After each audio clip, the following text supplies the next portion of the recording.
শুনেন ঘটক মশাই। হ্যাঁ বলেন। অনেক কথাই তো হলো। হ্যাঁ সব কথাই তো হলো। মেয়ে তো দেখতে অনেকই সুন্দর। শুনুন ঘটক মশাই, মেয়ের বাপের অবস্থা কেমন? অবস্থা তো সব ভালো, অনেক জায়গা জমি আছে। জমি জায়গা আছে? হ্যাঁ আছে। তো মেয়ে কতদূর পড়াশোনা করছে? কলেজ পাশ করেছে, অনেক শিক্ষিত। কলেজ পাশ করেছে, তাহলে তো খুবই ভালো।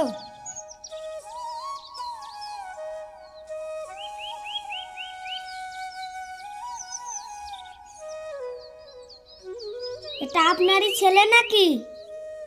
হ্যাঁ, এটাই আমার ছেলে। এই শোন বাবা। কি হলো আব্বা? মেয়ের ফটোটা দেখান, ছেলে পছন্দ করে কি দেখি। কে আব্বা? এটা তোর বিয়ের ঘটক, দেখতো মেয়েটাকে পছন্দ হয় কি। দেখো বাপু, তোমার মেয়েটা কি পছন্দ? দেখ ঘোড়ার ডিম। মাকে কতদিন বলবো আমি বিয়ে করবো না, বিয়ে করবো না? তাও তুমি প্রত্যেকদিন একটা করে ঘটক নিয়ে আসো। মেয়েটার ছবিটাকে এরকম ভাবে ছুঁড়ে ফেলে দিলি? তোর মেয়েদের উপর এত কেন রাগ? আমি খাটবো, আমি আনবো, লোকের মেয়েকে খাওয়াবো, আর বাড়িতে অশান্তি ডেকে আনবো নাকি? শোনো, আমি অত বোকা না। আরে বিয়ে না করলে জীবনে সংসার হয় রে? ছেলে বড় হবে, বিয়ে দেওয়া বাপেরই তো কর্তব্য। আরে আমাকে নিয়ে এত টানাটানি করছো কেন? ঘরে তো একটা ছোট ছেলে আছে, তার বিয়ে দিয়ে দাও না, তাহলে তো হয়ে গেল। আরে বুড়ো ছেলের বিয়ে না দিয়ে ছোট ছেলের বিয়ে দিলে মানুষে কি বলবে? লোকের কথা বাদ দাও তো। আর আপনি বসে কি শুনছেন? আপনি বাড়ি যান তো। এই কালে যদি ছেলের বিয়ে না দিতে পারি, তবে পরকালে গিয়ে আল্লাহর কাছে কি জবাব দিব? তোমাকে পরকালে জবাব দিতে হবে না, আমি গিয়ে জবাব দিয়ে আইব। আর হ্যাঁ, আপনি যান তো। আর হ্যাঁ, এরপর থেকে যেন বাড়িতে ঘটক না দেখি। শুনুন ঘটক মশাই, আমার ছেলে এখন বিয়ে করবো না তাই বলছে, তাহলে আপনি এখন যান। ঠিক আছে।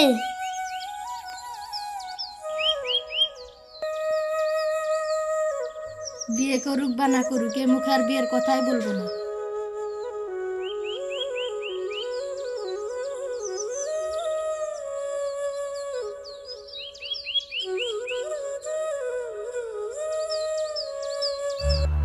আরে আপনাকে এই সিটে কে বসতে বললো? আপনি অন্য সিটে গিয়ে বসুন। আমি এখানে বসবো, আপনার সমস্যা কি? আমার অসুবিধা হচ্ছে বলেই তো বলছি। আরে আপনি অন্য সিটে গিয়ে বসুন না। কই, আমার তো সমস্যা হচ্ছে না। আপনার কেন অসুবিধা হবে? আপনার তো ভালো আছে, আপনি একটা ছেলের পাশে বসে আছেন।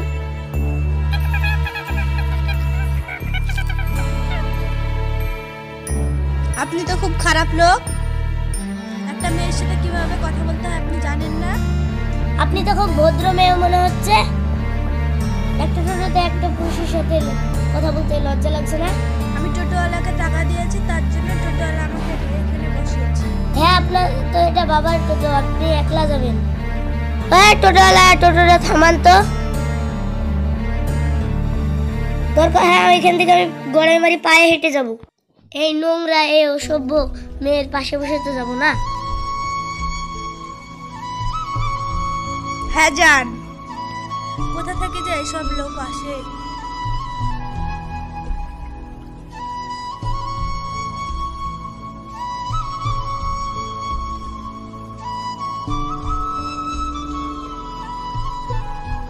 আরে বড় ভাই, তোমার কথা ছিল 8টার দিকে আসা, তুমি এখন আসছো কেন 1টার সময়?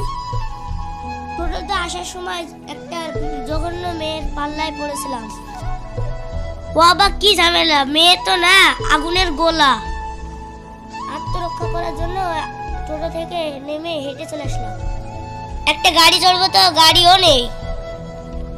বড় ভাই কখন আসলেন? ভালো আছেন তো?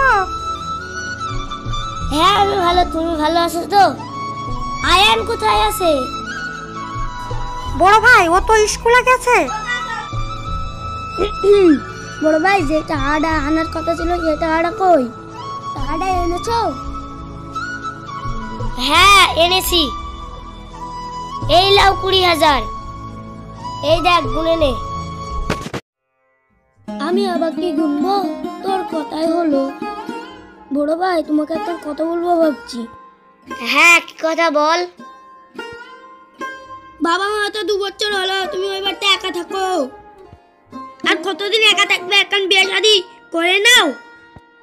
না রে, আমি আর বিয়ে শাদি করবো না। তোমাকে আর মেয়ে দেখতে হবে না, আমি মেয়ে দেখে তোমার বিয়ে দেবো। ও তো ঠিকই বলেছে, তোমার একটা বিয়ে করা উচিত। ওই পাড়া একটা মেয়ে আছে, তুমি যদি রাজি হও তাহলে বলবো। আমি যদি বিয়ে করতাম তাহলে আমি অনেক আগেই বিয়ে করতাম। তা বললে হবে? তোমার বয়স হয়ে যাচ্ছে, আর ওই বাড়িতে আর কদিন একা থাকবে? আরে তোরাই তো আমার পরিবার, আইবো যাবো খাবো বেড়াবো, আর কতদিন আবার বাঁচবো? তুমি বোধহয় জানো না, বিয়ে করা ফরজ কাজ। চলো ভাই, ঘরে চলো।